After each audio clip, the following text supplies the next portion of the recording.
Kjo e mërkuri ishte një ditë e veçantë për banorët e Postribës. Fermeri Kujtim Plange realizoi një sfidë të denjë për rekordin botror Guinness.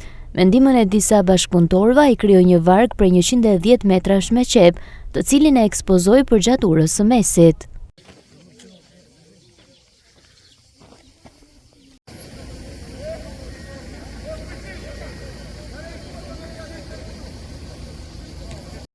Për Kujtimin, ky është një moment mjaft emocionues, pasi përfaqëson shpërblimin e një pune të gjatë dhe plot sakrifica.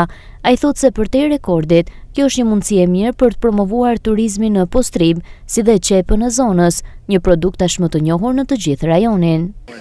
Jem shumë i lumtur faktikisht sot në këtë moment, kur po shoh edhe këtë masivitet njerëz që po punojnë, do t'i falenderoj. Falenderoj Zotin që më mundsoi premtimin para 3 vite e majta bon aktivitet. Asë mëllimet më unë iniciativë ishte e emja, unë e përpunova me fondet e mia, pavarësisht sot mi monën, du t'i falenderoj gjitha që kanë marrë pjesë për bajtin e vargut.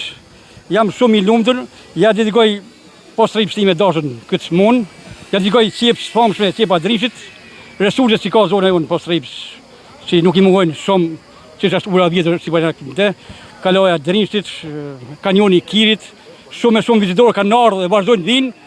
Edhe në këtë rast, ndoshta edhe fija pak më tepër të vinë turista. Jam shumë i lumtur duhet i përgëzoj gjithë pjesëmarrësit morën pjesë.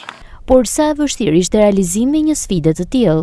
Është e rëndësishme se është qep 1300 vjeçare, qep autohtone. Edhe është qep e jashtëzakonshëm, është numër 1 në botë për shije. Edhe këtë iniciativë mora për respekt qep Drishit, për respekt zonës tonë, që janë zonë punëtore, mikpritës, që punojnë me diesën e ballit. Është një gjë e veçantë faktikisht.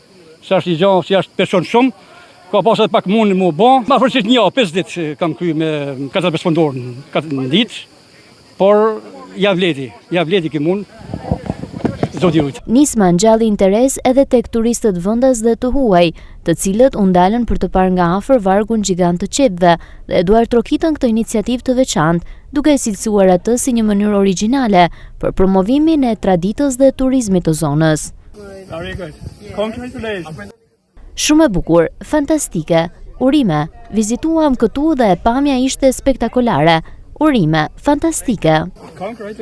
Kjo nismë synon të promovoj vlerat, traditën dhe potencialin turistik të Postribës.